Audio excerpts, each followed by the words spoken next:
Nachádzame sa v našom nitrianskom regióne v okrese Šala. Máme tu naše obchodné zastúpenia, dosť početné, máme tu šikovných obchodných zástupcov a práve táto modernizácia, rekonštrukcia, s tým spojená aj výmena okien je niečo, čo naši klienti veľmi vďačne využívajú. Veľká väčšina finančných prostriedkov spojených s financovaním bývania, s úvermi sa používa práve na účely modernizácie, rekonštrukcie, skrášlenia priestorov aj takýchto rodinných domov. Takže privítali sme to ako partner projektu tak, aby si klienti mohli pomôcť aj finančne a realizovať svoje sny na bývanie.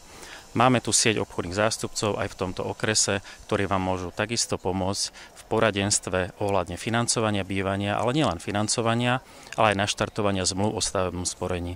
Všade teraz počúvame o investovaní, o šetrení na financovanie bývania. Práve Prvá stavebná sporiteľňa a jej produkt je typickým produktom na to, aby sme sa dopredu na tieto možnosti pripravili. Okrem teda širokej škály úverov ponúkame možnosť hodnotiť finančné prostriedky aj prostredníctvom štátnej prémie.